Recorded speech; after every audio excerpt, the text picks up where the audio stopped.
scheduled meeting of the City Council. Anyone that wants an agenda, they are in the back, in the pocket by the door. And before we get started, I will ask Councilor Stubber to lead us in the pledge. I pledge allegiance to the flag of the United States of America and to the republic for which it stands, one nation, under God, indivisible, with liberty and justice for all. Okay, and Al, if you could come up front here.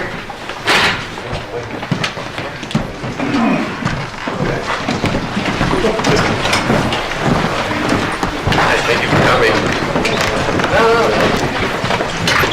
So we're here. We're happy to recognize Alan Nygren, and I will read his mayoral recognition. On the morning of Wednesday, February 25th, 2015, while traveling home from a shift with the Waterville Fire Department, firefighter Alan Nygren approached what appeared to be an accident on Interstate 95.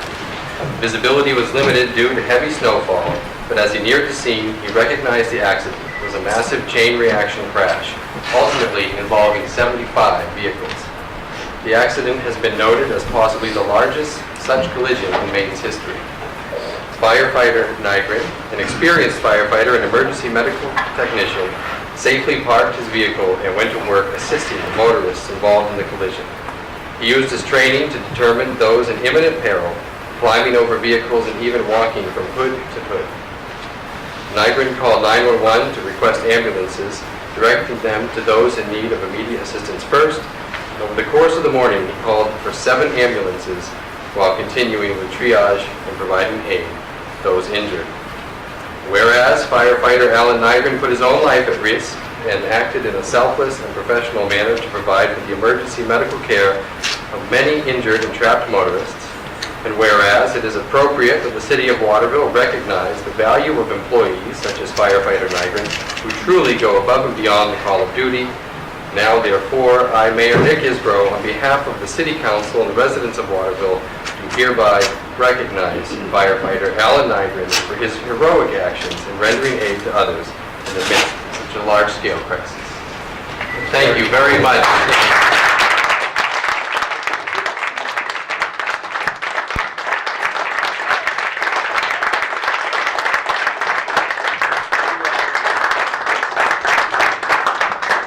And I do just want to say, just as a personal note, that that's the kind of integrity I think we have in the Waterville Fire Department, and the people of Waterville should know what great hands that we're in. Thank you very much.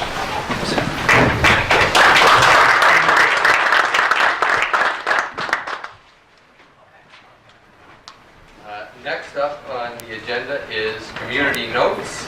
So if there is anybody who has anything they would like to speak about that is not on the agenda, now is the time to do so. And what we would ask that you do is to come up to the podium and state who you are and tell us what it is that you'd like to say.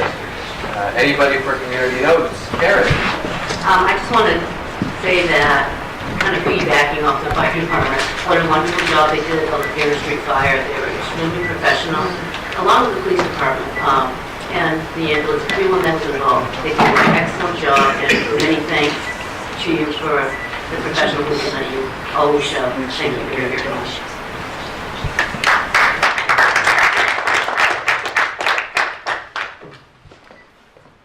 Sydney? Yeah, first of all, I want to recognize Alan as well. Alan, just like the paper said, I really believe that there was a divine intervention for you to be there that day. There's no doubt about it. It's amazing the damage to some of those vehicles. That was just God's blessings upon you, and I really thank you for that. That was wonderful. Further note, I wanted to bring up the business-friendly certification application process that we are involved in. It has come to light that there is going to be a delay in the process for certification. Maine Department of Economic Community Development that is in charge of the certification process, I've learned is under review for this process, and there's going to be a 30 to 60 day delay. We are still proceeding with everything that we need to do on our part to make this business-friendly certification happen, and we're going to pretty much dot our i's and cross our t's and have it ready for submission going forward. So I just wanted to bring everybody to light that that is still going on. Anybody else? Hi, everyone. My name is Ashley Pullen, and I think I know most of you, but for those who don't, and certainly for many of you out there, I... Keep it down, it's really loud. Okay. Yeah. Is that okay? Yeah. So I work at the junior high here in Waterville, and this is my 7th year there. And consistently every year that I have been there, I hear from many of the staff members that, especially those who have been there for a while, that Waterville is a city that has changed much in the past 15, 20, 30, 40 years. And, you know, I grew up next door in Oakland, and so I remember a little bit of what Waterville was like before, and what my colleagues remember, but not entirely. But I know that I look at this Waterville and I see a city that has so much potential. When I was approached a couple of years ago, it actually was former Mayor Heck who put out word that a community land trust was, there were some people interested in starting a community land trust here in Waterville. I was thrilled and jumped on board. And so for those of you who don't know, Waterville Community Land Trust is now a nonprofit 501c3 organization. And when you think land trust, you might think traditional land trust, conservation of land. Community land trust is more about perpetually affordable housing. So the model is that, for example, we're looking at taking on our first project right now, and so we're under contract. We have an option on a home in the South End at 182 Water Street, and what would happen is the trust will purchase the home, make renovations so that it's up to date, nice, new, in good shape, and then the trust would continue to own the land and lease the land to a homeowner who would then own the home, and so it gives low to moderate income families an opportunity to become homeowners, which I think would bring, and our board thinks, our organization thinks will bring some much needed stability, some revitalization, a sense of neighborhood pride, and we really hope to kind of start with one house and grow to a street and then a neighborhood and then the city. And so, as I mentioned, we are under contract. We are very excited about this first project. It also means we are on kind of a tight timeline. We have 2 months to raise the $60,000 that are necessary just to purchase the home. And then certainly there will be additional expenses. We are estimating around $90,000 to renovate the home. So we would like to submit a letter of intent to apply for some community development block grant funding. And these, for those who are not familiar with it, the CDBG funds, they have to be distributed to municipalities. So we as a land trust could not hold those funds.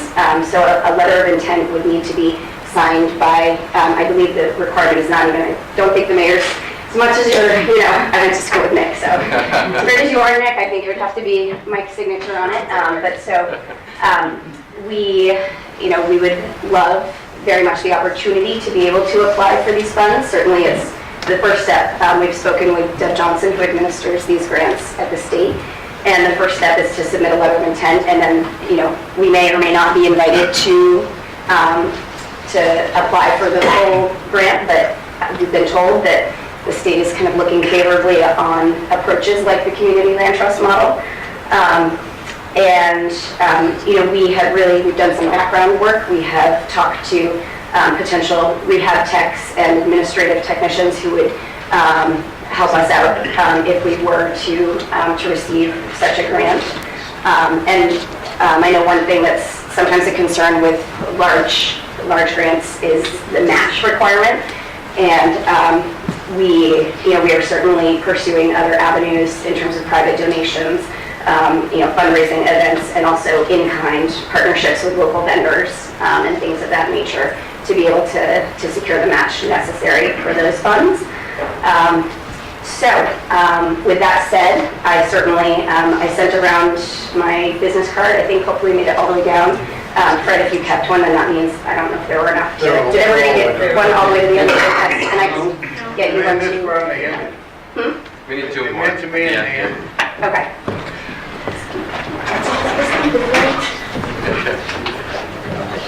And Amy, I have the article, a press release for you and a card for you as well. So does anyone have any questions for me? I just have a statement that Yeah, I'd like to say that the Waterville Land Trust has done a wonderful job. They put a lot of effort into what they're doing, and their vision is really great. We're constantly looking to update our city and how to get our families back here, and they've worked hard on this. And the South is a great place to start. There's a lot of apartment buildings down there. I think I read in the paper there's 3,000 apartment buildings in the whole city of Waterville. And we're looking to make this a more family-friendly city. This is a great way to start. And the house that they're talking about is a nice place. It is. It's got tons of potential. It's, it's on the side of Water Street that is along the river. It's got great neighbors. It's got a garage. It's got decent amount of lawn space. It does. It's structurally sound. It really just needs some cosmetic work inside. So it would be crazy for us to pass this by the city, especially when we're looking to put a new twist on the city of Waterville. And by working with the Land Trust, we're going to bring families in. That's what we really want. We want to get rid of the apartment dwelling label that we've been labeled with for so long. So thank you, Ashley. Yeah, thank you. Thank you very much for your Much appreciated. I just wanted to piggyback. I think when we look at models like this, we really need to realize that it was residents who came together to make this happen. People like Ashley who are volunteering their time, and not only are they taking places that could be an eyesore in the city or uninhabitable in the city, and they are recreating it to attract young families and really uplift residents in our community. So if there's any time that it's a perfect opportunity for Waterville, it's now. So thank you, and for the South End, it's huge, and this is exactly what I think is going to turn really not only Waterville around, but many communities in Maine. If people can come together and do the work that they're doing together, it could be amazing. So thank you for that. And you're very welcome. And I do want to reiterate that for those counselors who are not in the South End, again, that's a starting point. I think the South End is a neighborhood, as I wrote Amy, that it's ripe for revitalization. It has a lot of existing assets like the frontage along the river and parks and trails and family history. And that said, certainly all of Waterville has that, and we want nothing more than to be able to start there and grow and serve all of the neighborhoods in the city. So, and one thing I forgot to mention as well is that while we are a nonprofit, certainly the homes, and while we would retain a lease on the land, we would still pay property taxes on that land, and the homeowner would still pay property taxes on the home. So it's not, taking away from the tax base. Any other questions? Thank you for your time. Thanks. If you write the letter, I'll sign it. Perfect. Yes, then we will certainly do that. In fact, I think it already exists in draft form. It already so exists. It doesn't need to be in until next week. So Okay. yeah, we wrote it thinking wishfully. So thank you. Much appreciated. Mike, is this going to cost Senate anything out of our funds? Coming out of the South End Neighborhood Fund, is that what you're saying? watch it. No. Just checking, Mike, just checking. Anybody else for community notes? Good evening, everyone. My name is Henry Beck. I live in Ward 2, and along with Tom Longstaff and Scott Searway, I represent Waterville in the legislature. Before I start, I want to also congratulate Firefighter Nyman. He has more sentiment coming from the state, so it really speaks highly of the department. People are firefighters 24 hours a day. I'm not here for that, though. I'm here simply to sort of update the council that we continue to listen to cities about revenue sharing. I wanted to compliment actually directly and specifically Mayor Isbro for coming down to Augusta recently and advocating for the city. I know it probably isn't easy for some reasons, and even though we're not telling you a lot yet, we don't know what will happen, it does help to hear from you. And we have accepted an invitation from the city manager to join you for your budget workshop at the end of this month. And I again wanted to say that we are listening, and we look forward to working with you getting the best possible result in revenue sharing and the state budget. Thank you. Henry, thank you very much for coming and speaking and giving us the update. It's nice to know we do have great representation of Augusta here in Waterville. We should all be very happy for that. What's the prognosis, Henry? We really are, DHHS started hearings today. That'll be a big part of the budget, a big part of the discussion. There was a story that Senator Cates told the Augusta City Council that he believes revenue sharing will be restored, and I like his optimism. But I think this it is ironic. Emergency services are important and part of revenue sharing. I think that's an important message that people need to hear. We need those municipal offices to speak loud and clear. Obviously, Senator Cates is one of those with Augusta that tried to resound that, so definitely we need those voices heard. Thank you. Thank you. Anybody else? Community notes?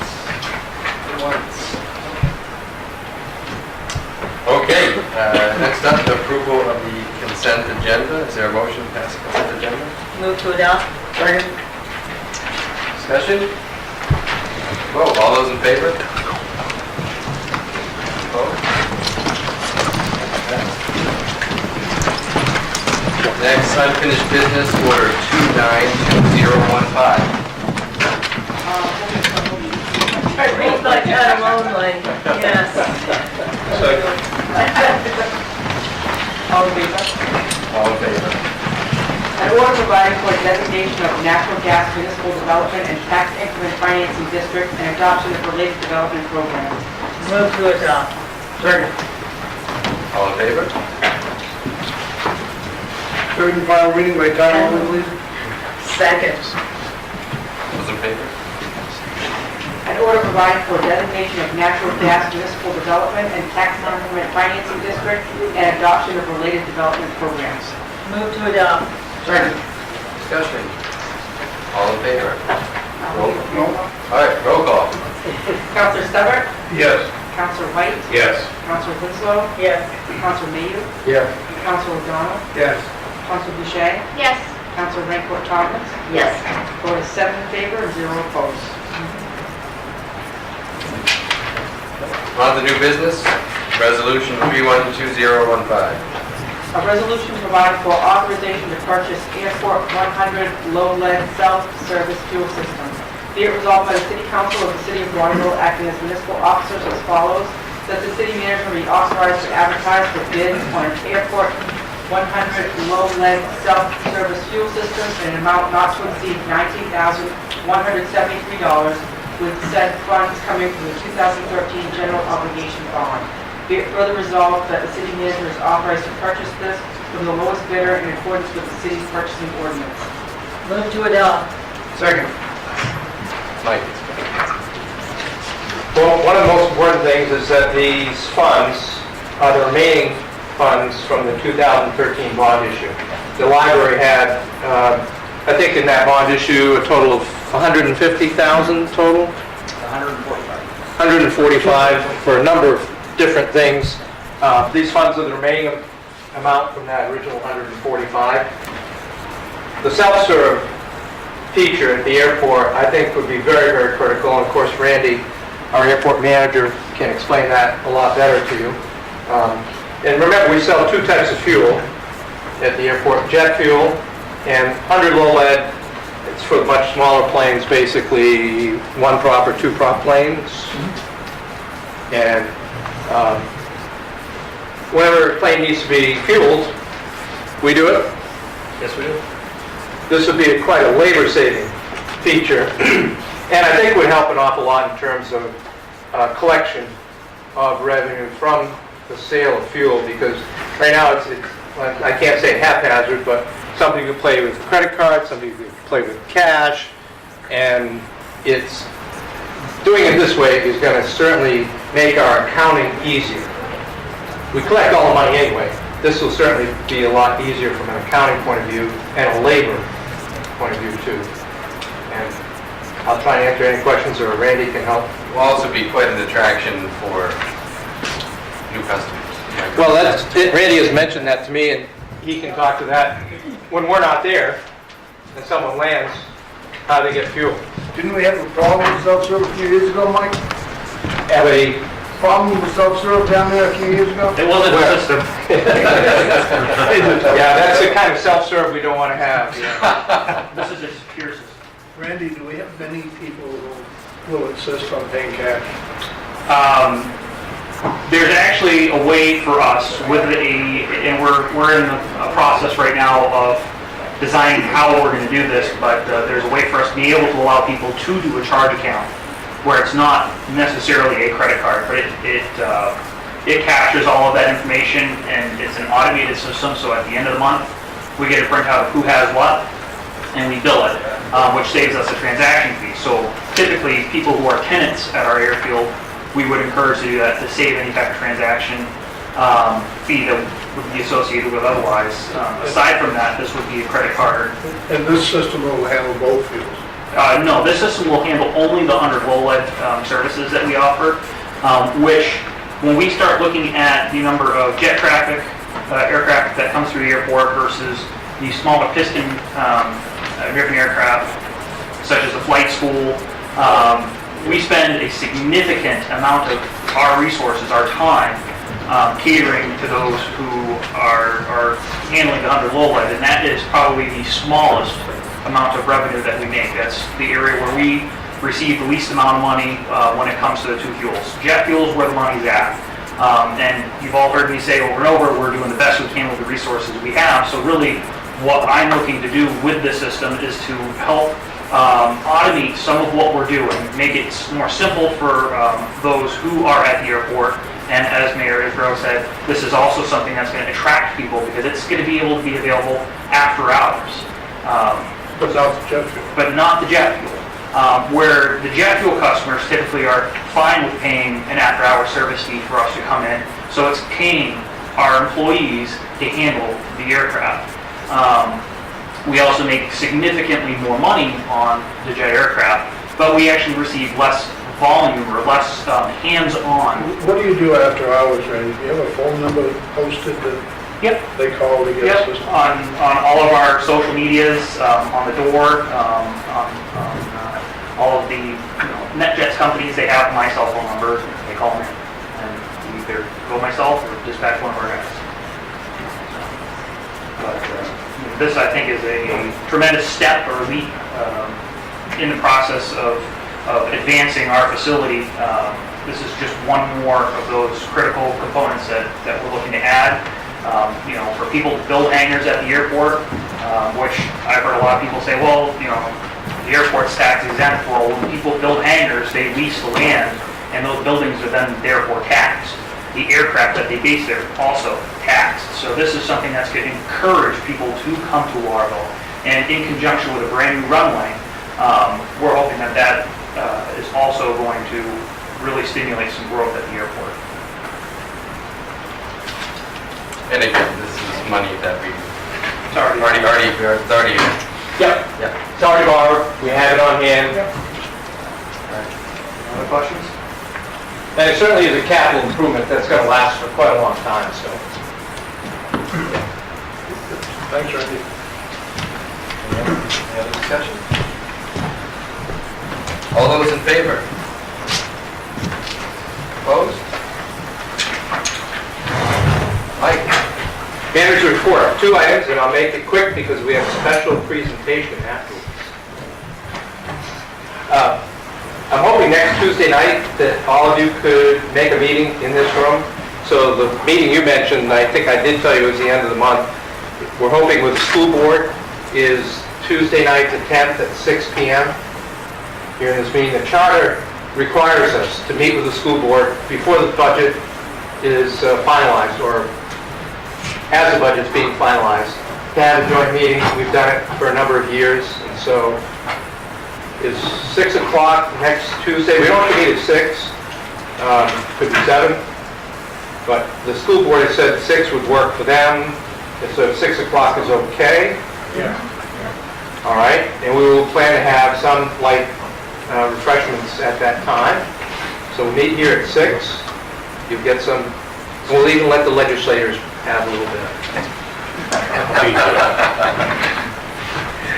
The last item for me is the Spirit of America Award, which the city's been involved in now for, 7 or 8 years, Rosemary? 8 years. Yeah. And so if you have any nominations, someone in the community by their volunteer spirit over and over again has made a difference in Waterville, in the region. Doesn't always have to be just Waterville, but in the region. A volunteer that we could recognize for the 2014. Or a group of volunteers that belong to a particular organization. There is information, let me just email to everyone and include you Good. on the Spirit of America. And, Thank you. And I'll also, at the same time, give you a heads up as to who has won that distinction. As a matter of fact, this evening, that's being taken care of in Manchester for all of Kennebec County, and I know I put together the info that lots of staffers helped me with in regards to Earl and Annette Brancourt, and State Representative Longstaff is at the event and will be presenting a legislative sentiment for them. Last year's award. Yes. And Rosemary's right, in the past we have had organizations be volunteers of the year. Sacred Heart Soup Kitchen was one That was year. our first one. That was the first one, yeah. So, let us know if you have any. Now, we've just pretty much completed a revamping of the city's website. So I wanted Josh Grant, our IT director, to put our new website up on the wall and just give you some of the features of it. I think it's a huge improvement over what we had, especially... It is. It is nice. I wasn't expecting that. Okay, for mobile users especially, it's been sized so that it is a lot more functional on it.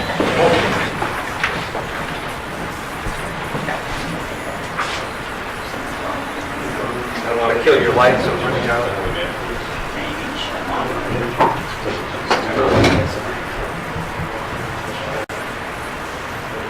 So we've been working on this for a couple months. 4 or 5 months. 4 or 5 months. Yeah.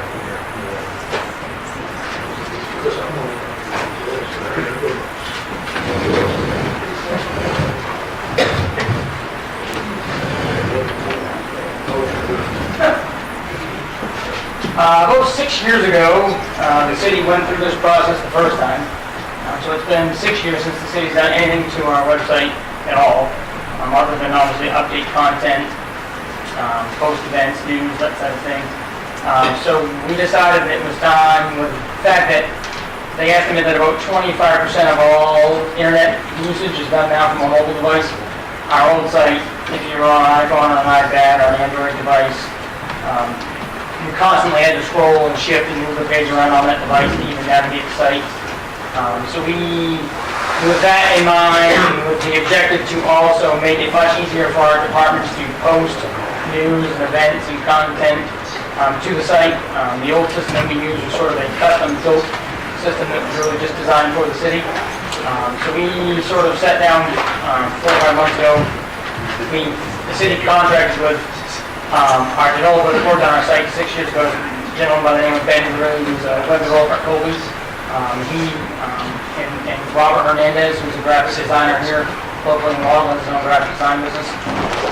So we sort of kept the feature that everyone liked about our existing site was the main image placeholder, and so a place for us to highlight, wonderful photos of, the various seasons in Waterville. So with that in mind, we kept the main design element of our homepage to be, imagery of the city. So that's the main element of the site. We've kept Obviously, at the top of our site here, it gives users a much cleaner way to follow the city on Facebook or follow the city's Twitter feed. Amanda and Mike's office handles the majority of all of our Facebook posts. Everything we post on Facebook ends up on the city's Twitter account. So if anyone's not, doesn't like the city of Waterville on Facebook or use Twitter, then those are available for people to use. We have a little snippet now about the weather in Waterville, sunrise and sunset, that was never there before. We have our link up here to online services, the pieces that the city does is conduct online, registering your car, vital records. Those are all in one neat, concise place now, where before on our site they were sort of all over the map.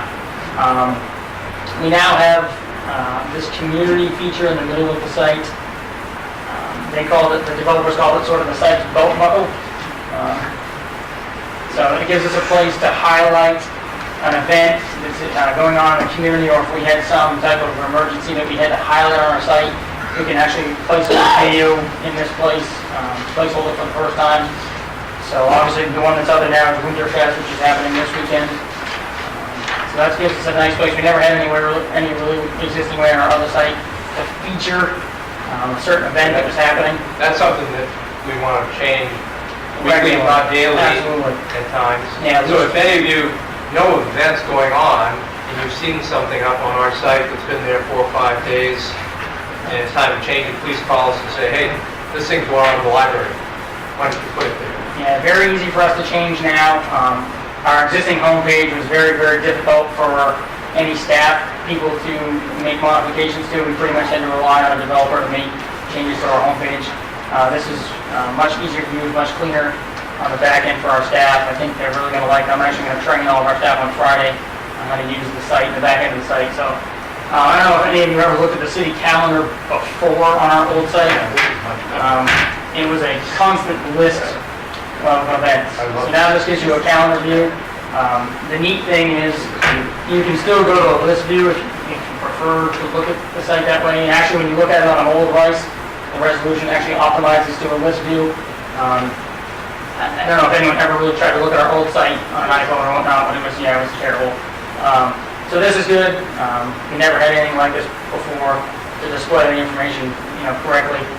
Obviously, if you go back to our homepage, if you look at, like if you were to shrink this down, so that's like what it would look like on an iPhone. As you shrink the site in, it actually shrinks. Most modern websites do this now. As you change out the different devices and resolutions, the site actually changes depending on the device that you're on. So that's a pretty neat feature, certainly something we never had before. These are all things you can flip through. The same thing with the events. You can now actually scroll down. We have those icons at the bottom. Yeah, too. these are all based on traffic, some analytics on our old website. We try to highlight, 10 or 15 things that we can certainly change based on traffic that hit our old site. So those are pretty fluid, as is the whole website. We're really going to try to concentrate on the visit section, I think, going forward. We've never done a great job on our site in terms of, if I wanted to move to Waterville, what are my resources? If I wanted to work here, what are my resources? If I wanted to come, to a cultural event, or if I wanted to come to a show. We've never done a great job, at least on our own website, on how to promote some of that. So this visit section, I think, will change into sort of a very resource-driven portion of our website for prospective families that would like to move here. I thought we had Waterville Creates under that. It's under arts and culture. Okay. Yep.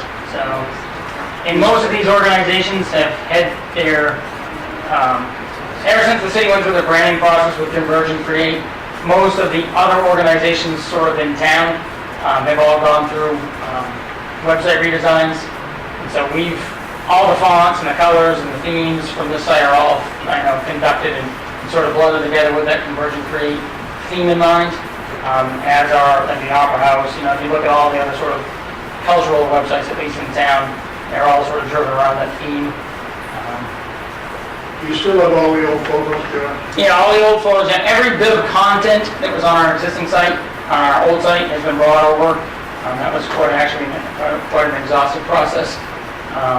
But yeah, all the departments obviously all have their own pages. what's kind of neat too, if you go to like the City Hall location map, people are always calling us asking, hey, how do we get to Waterville City Hall? Well, every department that has it, obviously their own address on their own site, we have this Google Map snippet that's in here now. It's actually an interactive map. So you can find Waterville City Hall or find our police department, which is pretty difficult to do. But sometimes if you're not around here trying to explain to people what police department is, right, it's pretty hard. I think, I think it's going to be a great, asset for the city, and it certainly, as all websites are, the more fluid you make the site, the more content you change out, and the more users you try to drive to that site, I think the better off will be. I think this will help our staff really be able to make a lot more changes to their individual department pages and keep the content fresh. And I think we listed on our Facebook page last Friday was actually the day we kind of cut it over. We've asked people for feedback or to check it out and let us know, things that they'd like us to change. I think it's going to be great. I was interested about the colors, because I thought, why aren't we using purple and white? But you said it was going to converge, create color scheme that was chosen, so that makes sense. Nice job. Very, very nice. You got pictures of councilors on there? Absolutely. I think there's one group photo. But if you go to the contacts, you each have your individual. Right. Yeah, there's the group, and I'll give you your contacts. We photoshopped yours. Gave you a mustache. Yeah, like the image stays in the background. That actual 2-cent bridge photo was from the photo contest that the city did. This photo here was the photo contest winner. The Sunway submitted. It's a very cool photo. So I think we're going to try to do that, once or twice a year. Just have photo contests and offer gifts to get, to some type of local business and try to get some user-submitted photos just to keep. And we're going to change those periodically? Yeah, we have a whole bunch of different seasonal photos now. What we sort of just picked, the first 4 or 5 was like a photo from each season, so to speak. But yeah, we have several summer photos, spring photos, winter photos, and yeah, hopefully, it would be great, obviously, if we had a photographer or somebody on staff, so that every time we had a city event, someone, photographed that event. But yeah, hopefully, we'll do some more photo contests, and we've worked with some different photographers in the past that we've contacted to take some photos. Send someone up in a plane to take pictures too. Be nice, I think, to have an aerial photo at some point. We should look over, see if we still have one or two.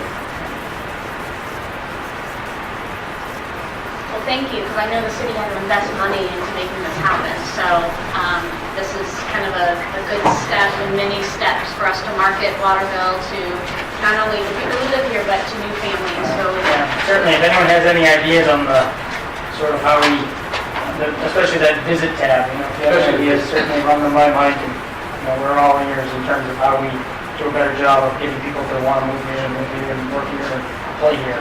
So. Thank you for taking that forward. Thank you, Josh. Thanks for coming tonight. Great presentation. I told him to get to him by 7:30. He made it.